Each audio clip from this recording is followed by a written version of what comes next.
Hello hello students, आप लोग कैसे? मेरी उम्मीद से आप लोग अच्छे होंगे। मैं आप लोगों के सामने अगेन रूबरू हूँ। चलिए, आज का क्लास जो रहेगा लेक्चर नंबर 2 रहेगा, ठीक है। तो लेक्चर नंबर फर्स्ट आप लोग को हम करवा दिए थे, शायद लास्ट लिखा है, लास्ट आप लोग को बताया था क्या समीकरण का हल जानने के लिए, और आप लोग सीख भी गए होंगे। तो लेक्चर नंबर 2 रहेगा। तो हम लोग पढ़े क्या क्लास 10th में दो चर वाले रेखीय समीकरण, ठीक है। तो इससे आगे हम लोग पढ़ते हैं समीकरण का हल से, हम लोग इसके बाद हम लोग पढ़ते हैं क्या पॉइंट अगर है। चलिए हम इन लोगों को, ठीक है। तो क्या कहता है ऐसा समीकरण मतलब इक्वेशन जिसे ax plus B Y plus C equal to 0 के रूप में लिखा जा सकता है, जहां a कोमा बी और सी वास्तविक संख्याएं और a नॉट 0 और नॉट कोमा बी नॉट 0 हो, तो ax plus B X plus C sorry ax plus B Y X plus B Y plus C equal to 0 को चर x तथा y के मैं दो चर वाले रेखीय समीकरण कहती है, ठीक है। तो देखिए रेखीय समीकरण युग्म किसको बोलेंगे, कब बोलेंगे, तो यही शर्त है। देखिए यहाँ पे क्या शर्त है, ऐसा समीकरण मतलब इक्वेशन जिसे ax plus B Y plus C equal to 0 के रूप में लिखा जा सकता है, ठीक है, लिखा जा सकता है, जहां a कॉमा बी और सी वास्तविक संख्याएं और a नॉट 0 और b नॉट 0 हो, तो ax plus B Y plus C equal to 0 को चर x तथा y में दो चर वाले रेखीय समीकरण कहते हैं, मतलब लीनियर इक्वेशन इनटू वेरिएबल्स कहते हैं, ठीक है। तो देखिए हम समझाने का कोशिश करते हैं। सबसे पहले समझिए क्या वास्तविक संख्याएं, परिमेय संख्या प्लस अपरिमेय संख्या, परिमेय संख्या परिमेय संख्याएं और अपरिमेय संख्याएं मिलके, अपरिमेय संख्याएं मिलके ना भाई क्या बनता है पता है आपको, वास्तविक संख्या बनता है, रियल नंबर्स बनता है, समझे। वास्तविक संख्या रियल नंबर्स बनता है, ठीक है। ये बात याद रखिएगा आप लोग, नंबर से बनता है, रियल नंबर्स मतलब वास्तविक संख्या बनता है। तो किससे बनता है, परिमेय संख्या प्लस अपरिमेय संख्या बनता है, तो दोनों मिला के रियल नंबर बनता है। तो हम लोग का क्या कह रहा है, देखिए यहाँ पे वाले रेखिक समीकरण को थोड़ा तोड़ के आपको समझाते हैं हम। रेखिक समीकरण देखिए दो चर मतलब x और y, या फिर x या फिर कुछ भी, मतलब दो चर होना चाहिए, ठीक है, या x y या x z, कुछ भी दो चर होना चाहिए वाले रेखिक समीकरण। रेखिक मतलब क्या, जिसका घात क्या होता है, इसका घात कितना होता है, रेखिक समीकरण जिसका घात कितना होता है, चर का घात कितना होना चाहिए होता है, चर का घात एक्स वाई का घात कितना, चर का घात जो होना चाहिए 1 होना चाहिए, कितना घात 1। और समीकरण का मतलब समझ आएगा जब चर और अचर और बराबर रहेगा तब ना बनाएगा, तब ना बनेगा समीकरण भाई, ठीक है। तो हम लोग समझे क्या दो चर में, कि दो चर वाले रेखीय समीकरण में क्या समझे कि दो चर का मतलब क्या एक्स वाई या एक्स जेड कुछ भी होना चाहिए दो चर वाले रेखीय समीकरण। रेखी का मतलब क्या समझे, जिसका चर का घात 1 होना चाहिए, समझे, केवल 1 होना चाहिए। समीकरण मतलब समझिए क्या हम लोग चर प्लस अचर प्लस बराबर होना बहुत ज़रूरी है, ठीक है, इसमें होता है समीकरण में, ठीक है। तो हम लोग समझे और समझे क्या रियल नंबर या वास्तविक संख्या में क्या क्या होता, किससे किससे मिलकर बनता है, तो परिमेय संख्या और अपरिमेय संख्या मिलकर बनता है वास्तविक संख्या, ठीक है। तो इतना समझ गए। तब क्या कहलाएगा बताइए, तब बोलेंगे क्या हम लोग ए एक्स प्लस, तो ए नॉट इक्वल टू 0 तब comma B not equal to 0 हो तो तब A X plus B Y plus C equal to 0 को चर एक्स तथा वाई के में दो चर वाले रेखीय समीकरण कहते हैं। कहाँ, जब देखिए हम लेते क्या रेखीय समीकरण, रेखीय समीकरण कुछ भी लेते रेखीय समीकरण, जैसे A X plus B Y plus C equal to 0 है, ठीक है, जहाँ ए इक्वल टू नॉट 0 और बी इक्वल टू नॉट 0, तब बोलेंगे क्या हम, तब बोलेंगे क्या चर x और y का दो चर वाले रेखिक समीकरण युग्म, दो चर वाले रेखिक समीकरण युग्म है, समझे भाई कि नहीं, हाँ युग्म है। इतना समझ गए होंगे आप लोग, ठीक है। चलिए अब हम लोग नेक्स्ट पॉइंट समझते हैं, दो चर वाले रेखीय समीकरण का सामान्य रूप। सामान्य रूप जो होता है X plus B Y plus C equal to 0 होता है, ठीक है। तो ए और नेक्स्ट पॉइंट हम जानते हैं, ए और बी के शून्येतर होने का शर्त जो होते हैं ए स्क्वायर प्लस बी स्क्वायर 0 के रूप में भी किया जा सकता है, के रूप में भी लिखा जा सकता है। सबसे पहले हम लोग का पहला पॉइंट, दूसरा पॉइंट ए समझते हैं, दो चर वाले रेखीय समीकरण का सामान्य रूप ए होता है, ठीक है, जहाँ होता है देखिए इसको आप ना देखिए मेरे पास मतलब मेरा जगह नहीं था, इसलिए आप ना हम जब आप इसको मिटा के अब ऊपर वाले को मिटा के हम लिखते हैं, तो आपको क्या करना है, जब आप अपना कॉपी में लिखिएगा तो दो चर वाले रैखिक समीकरण का सामान्य रूप लिखकर इतना लिखकर अब जो हम लिखने वाले हैं तब आप लिखिएगा इसको, समझे। तब जो अभी लिखने वाले हैं हम तब लिखिएगा इसको, ठीक है। इसके बाद तब लिखिएगा नेक्स्ट पॉइंट ए और बी के वाला, ठीक है। चलिए हम लोग क्या देखें, इसको हम समझते हैं मतलब पॉइंट को, ये पॉइंट क्या कह रहा है हम लोग का। देखिए क्या कहता है, दो चर वाले रैखिक समीकरण का सामान्य रूप होता है A X plus B Y plus C equal to zero होता है। क्या होता है, A X plus B Y plus C equal to zero होता है। जहाँ हो रहा है क्या क्या हो रहा है, देखिए भाई जहाँ हो रहा है क्या ए नॉट जीरो का और बी नॉट जीरो का, समझे यानी हो, और क्या ए और बी क्या वास्तविक संख्या हो, क्या वास्तविक संख्याएं हो, समझे, मतलब रियल नंबर्स हो, रियल नंबर्स हो, यस नो। तब क्या कहलाएगा, तब A X plus B Y plus equal to C का क्या कहते हैं, रैखिक समीकरण का सामान्य रूप कहलाएगा तब, समझे या नहीं, समझ गए होंगे। और एग्जाम्पल भी ले लेते हैं हम लोग दो चर वाले रैखिक समीकरण का। जैसे पहला एग्जाम्पल ले लेते क्या, जैसे 2x plus 5y equal to zero. दूसरा ले लेते हैं हम लोग क्या, 3x plus 9y equal to zero, या कुछ भी 7, कुछ भी मान सकते हैं आप लोग। √3x प्लस √6xy प्लस 0, ये सब क्या बताइए, दो चर वाले रैखिक समीकरण युग्म है, दो चर वाले रैखिक समीकरण भाई, समझे क्या नहीं, समझ गए होंगे, ठीक है। अब आप दो चर वाले रैखिक समीकरण का सामान्य रूप लिखकर आप इसको सामने लिखकर और तब इसके बाद जो आपको यहाँ पे इतना समझा है तब आपको ये नोट डाउन करना है। इसके बाद तब पॉइंट लिखना है। नेक्स्ट पॉइंट ए और बी के शून्यतर होने के शर्तों को A square plus B square equal to zero के रूप में भी लिखा जा सकता है। जैसे कि आपको हम बताए थे ना, A equal to not zero और B equal to not zero बताया था। इसी को आप स्क्वायर में भी आप बता सकते हैं, इक्वल टू नॉट जीरो और B equal to not zero, ठीक है। हाँ, स्क्वायर में भी हो सकता है। अगर आपसे कोई पूछे कि दो चर वाले रैखिक समीकरण का सामान्य रूप क्या होता, तो यही होता है A X plus B Y plus C equal to zero, जहाँ ए और बी क्या है बताइए, यहाँ पे ए और बी वास्तविक संख्या है, क्या है वास्तविक संख्या है, रियल नंबर है। और यहाँ पे एक्स और यहाँ पे ए मतलब क्या कहते हैं, ए और बी कभी क्या जीरो नहीं हो सकता। कभी इससे आगे हम लोग बढ़ते हैं, चलते हैं। तो दो चर वाले रैखिक समीकरण का हल क्या होता है, क्या कहलाता है, किसे कहते हैं, इसको समझते हैं हम लोग। दो चर वाले रैखिक समीकरण का हल जानते हैं क्या होता है, ठीक है। तो आंसर में क्या है, चर का वह मान जो दिए गए समीकरण को संतुष्ट करता है, मतलब सेटिस्फाइड करता है, ठीक है, संतुष्ट करता है। तो दो चर वाले रैखिक समीकरण का मतलब चर का वह मान, चर मतलब समझते ना आप, हाँ, चर का वह मान जो दिए गए समीकरण को संतुष्ट करता है या सेटिस्फाइड करता है, तो दो चर वाले रैखिक समीकरण का हल कहलाता है, ठीक है। तो एग्जाम्पल पहला हम ले लिए क्या x इक्वल टू 3 और y इक्वल टू 2 समीकरण दिए गए समीकरण, ये समीकरण है, इसका हल है। चलिए हम लोग इसका ना सॉल्यूशन करते हैं, ठीक है, इसका हल निकालते हैं हम लोग। क्या निकालेंगे हल, देखिए क्या x बराबर 3 और y बराबर 2, तो समीकरण अगर जीरो का इक्वल आ गया, जैसे कि आपको, ठीक है, 3 और y बराबर 2, अच्छा दिया गया लिखते क्या, गिवन डेट, क्या लिखते हैं, गिवन डेट, क्या दिया हमको, इक्वेशन दिया है, समीकरण दिया है ना, इक्वेशन, क्या इक्वेशन दिया है, क्या दिया है भाई, जो दिया लिख लीजिए, तो 4x minus 3y minus 6 equal to 0 दिया है आपको, ठीक है। तो x बराबर 3 और y बराबर 2, यहाँ पे और लिख लीजिए आप लोग, और का सिंबल लिखे थे हम, और y बराबर 2 का मान रखने पर, का मान समीकरण फर्स्ट मान लीजिए, क्या मान लीजिए इसको, समीकरण मान भी सकते नहीं मान सकते, कोई दिक्कत नहीं है। x बराबर 3 और y बराबर 2 का मान रखने पर, ठीक है भाई।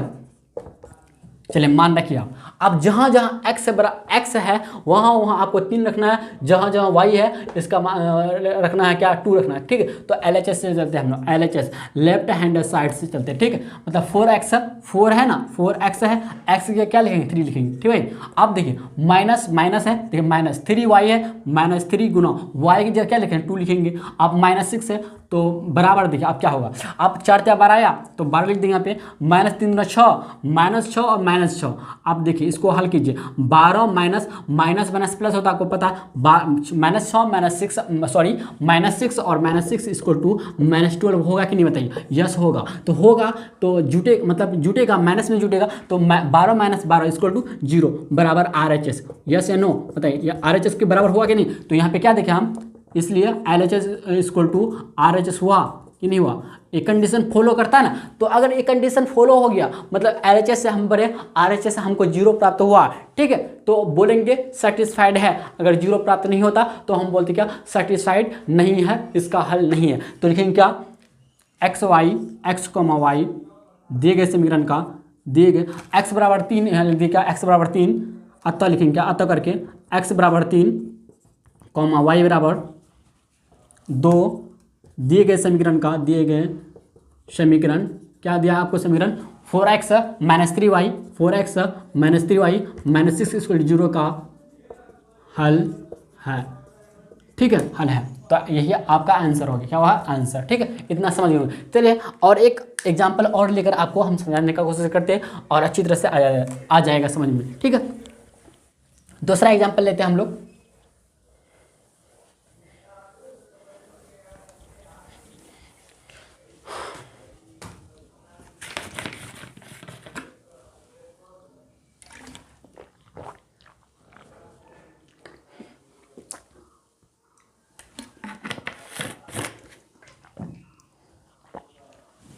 दूसरा एग्जाम्पल लेते हैं हम लोग, क्या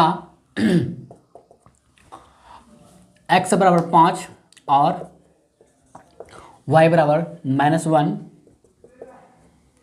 समीकरण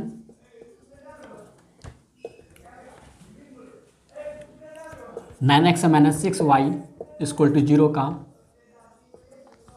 हल है।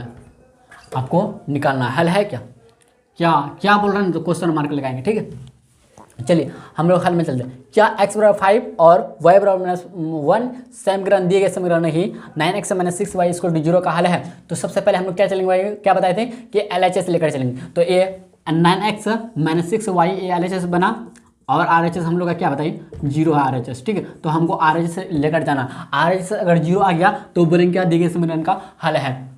ठीक है, अन्यथा नहीं होगा तो बोलेंगे नहीं हल। ठीक है, तो सबसे पहले हम लोग क्या, गिवन डेट जो दिया गया है समीकरण, दिया गया समीकरण लीजिए, दिया गया समीकरण हम लोग का दिया है समीकरण क्या है बताइए, 9x - 6y = 0 है। ठीक है, यस या नो, यस। ठीक है, तो x बराबर 5 और y बराबर -1 का मान अब समीकरण इसको फर्स्ट भी मान सकते हैं, समझे, इसको फर्स्ट मान सकते हैं। x बराबर 5 और y बराबर -1 का मान समीकरण 1 में रखने पर, समीकरण 1 में रखने पर क्या प्राप्त होता है हमको देखिए। ठीक है, यहाँ पे ऐसा कर देंगे हम लोग। तो LHS लेकर चलेंगे, LHS लेफ्ट हैंड साइड से चलेंगे हम लोग। क्या भाई, जहाँ जहाँ x का मान है वहाँ वहाँ 5 रखेंगे हम, और जहाँ जहाँ y का मान है वहाँ वहाँ हम लोग मतलब एक ही है, जहाँ पे y का मान है -1 रखेंगे। ठीक है भाई, तो 9x तो x की जगह क्या 5 रखेंगे, माइनस है 6 गुना अब -1 कर देंगे, -1 इक्वल टू, आप देखिए क्या 9 × 5 = 45 -6 गुना, देखिए माइनस गुना माइनस तो प्लस होता है, समझिए या नहीं, प्लस गुना माइनस तो माइनस होता है। ठीक भाई, देखिए अगर 2 माइनस रहेगा, गुना में रहेगा, मल्टीप्लिकेशन में रहेगा तो प्लस कर देगा, लेकिन अगर एक प्लस में रहेगा दूसरा माइनस में रहेगा तो अगर मल्टीप्लिकेशन में रहेगा तो माइनस ही देगा कभी भी, मतलब एलवॉस हमेशा माइनस ही देगा, याद रखिए इस बात को। तो माइनस गुना माइनस प्लस देगा, तो +6 क्या आ जाएगा, +6 45 6 कितना होता है बताइए, 51 51 होता ना, 51 बराबर RHS का है बताइए, नहीं RHS के बराबर है, RHS क्या है 0 है हम लोग का, लेकिन RHS के बराबर नहीं होगा तो लिखेंगे अतः, करके लिखेंगे अतः x बराबर क्या है 5 और y बराबर -1 दिए गए समीकरण क्या समीकरण दिया है हमको, 9x minus 6y equal to 0 का हल नहीं है या संतुष्ट नहीं करता, हल नहीं है। तो यही हम लोग का क्या होगा, हम लोग समझते हैं पॉइंट क्या, हम लोग का अगला पॉइंट है हम लोग का दो चर वाले रेखीय समीकरण के अपरिमित रूप से अनेक हल होते, अनेक मतलब अनंत हल होते हैं, मतलब सॉल्यूशन होते हैं। ठीक है, तो आपको हम बता दें क्या कि दो चर वाले रेखीय समीकरण के मतलब लीनियर इक्वेशन का जो अपरिमित रूप से अनेक हल होता है, तो अगर आपसे कोई पूछे कि दो चर वाले रेखीय समीकरण का कितना हल हो सकता है, तो आपको बेझिझक बोलना है कि भाई क्या दो चर वाले रेखीय समीकरण का अनंत हल हो सकता है। ठीक है, कोई फिक्स नहीं है कि इतना 1 2 3 4 5 नहीं, अनंत हल हो सकता है, इन्फिनिटी हल हो सकते हैं, मतलब सॉल्यूशन हो सकता है। ठीक है, तो आपको हम एग्जांपल के थ्रू समझाते हैं, जैसे कि समीकरण ले लें हम, क्या समीकरण दो चर वाले रेखीय समीकरण का, जैसे कि ax plus by plus c equal to 0 है, तो यहाँ पे x और y का हल जो होगा अपरिमित अनंत हल होगा, x और y का हल जो है अनंत होगा। ठीक है, x और y का, x का भी अनंत हल होगा, x और y का मतलब क्या हुआ, x का भी अनंत, x का अनंत अनेक x और y, x और y, x का भी और y का भी क्या होगा था, ये अनंत हल होगा, अनंत हल होगा। ठीक है, इस पॉइंट को आप छाप लीजिएगा। ठीक है, अपना इस मतलब ये क्या कहते हैं, पॉइंट लिखने के बाद आप इसको छाप लीजिएगा। ठीक है, इसके नीचे छाप लीजिए जैसे हम लिखे।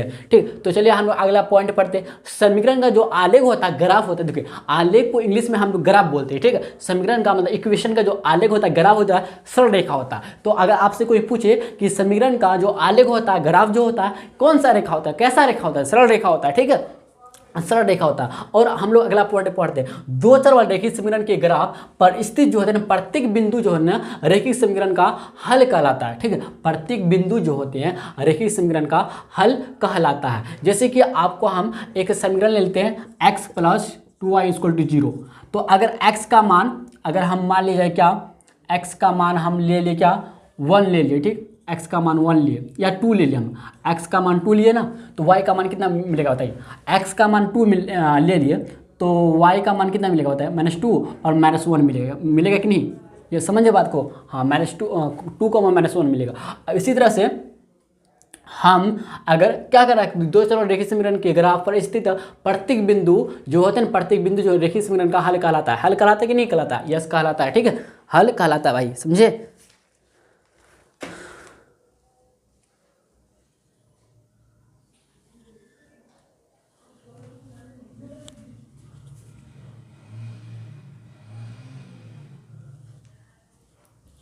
हाँ, एक ले लिए बिंदु, मान लीजिए एक, मान लेते हैं इसका ए का निर्देशांक है या बिंदु है ए का।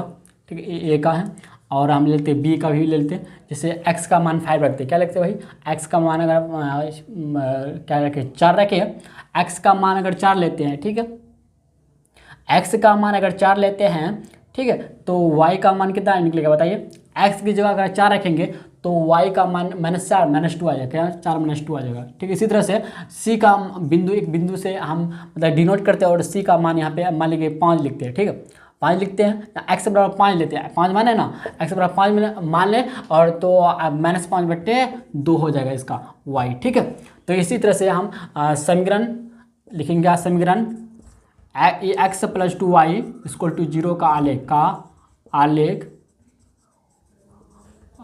तो एक बनेगा यहाँ पे ऐसा सिंपल रेखीय समीकरण युग्म बनेगा। यहाँ पे मान लेते हैं a, मान लेते हैं बिंदु a, यहाँ पे b और c तक लिया, आप जितना भी ले सकते हैं। ठीक है, तो a का है 2 - 1 और b का आता है 4 - 2 और c का है क्या 5 - 5/2।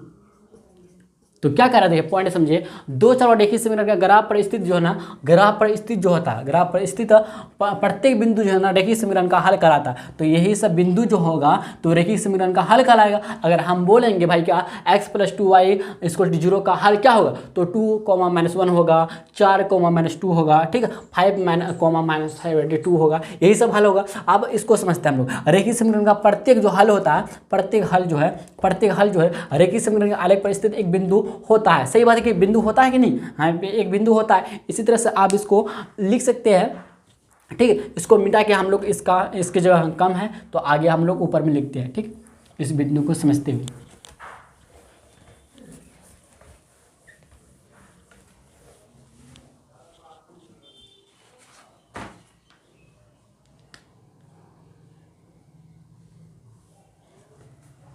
जैसे हम समीकरण ले लिया x + y = 5,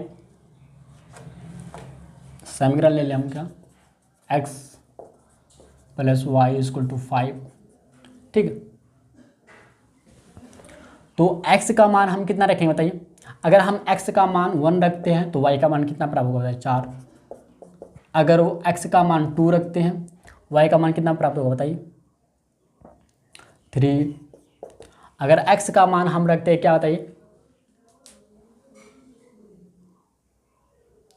x का मान अगर हम 3 रखते हैं तो y का मान कितना मिलेगा बताइए, y का 3 2 मिलेगा, ठीक है। अगर हम x का मान 4 रखते हैं या 5 रखते हैं, ठीक है, तो y का मान कितना मिलेगा, 0 मिलेगा हमको, ठीक है। तो आप हम क्या कर रहे हैं समझ रहे बात को आप, देखिए x + y = 5 है ना, तो x का मान 1 रखें तो यहाँ पे 1 रखें तो y = 5 बना, तो 1 यहाँ पे माइनस हो गया तो y = 5 - 1 = 4 आ गया। इसी तरह से 1,4 लिखे, समझे या नहीं, तो पहले 1 माने थे हम तो 1,4 ले लिए, समझे। इसी तरह से x = 2 माने हम, x = 2 माने और तो y का मान निकालने के लिए x + y = 5 था तो 5 लिखे, x की जगह क्या लिखे बताइए, 2 लिख दिया, पे 2 है 2 लिखे, y = 5, तो y बराबर कितना है 2, 5 में 2 जाएगा तो 3 बचेगा कि नहीं, तो यहाँ पर 3 लिखे। इसी तरह से समझे भाई। तो अगर हम लिखें, अगर इसी को हम बिंदु में यहाँ पे दर्शाते हैं, इसी को हम समझे, A B C यहाँ पे D, ठीक है, मान लीजिए। तो यहाँ पे 1,4 2,3 3,2 5,0, तो इस समीकरण x + y = 5 का आलेख या ग्राफ, ठीक है, आलेख है ना, आलेख क्या होगा बताइए, ये होगा आलेख, समझे, यही आलेख होगा, ये आलेख होगा, समझे भाई। तो आप छाप लीजिएगा इसके नीचे। तो ये कह रहा है क्या, देखिए समीकरण ग्राफ, प्रत्येक हल जो है ना, प्रत्येक हल जो हुआ, प्रत्येक हल जो निकला जो रेखीय समीकरण के आलेख पर सिर्फ एक बिंदु होता है। तो एक बिंदु हुआ कि नहीं हुआ, बिंदु 1, बिंदु B, बिंदु C और बिंदु A, बिंदु B, बिंदु C, बिंदु D माने इसको, ठीक है। तो इतना तक। अब देखिए क्लास को यहीं पे करते हैं हम लोग समाप्त, ठीक है। तो हम लोग अगले वीडियो में मिलेंगे, ठीक है। आज के लिए इतना ही।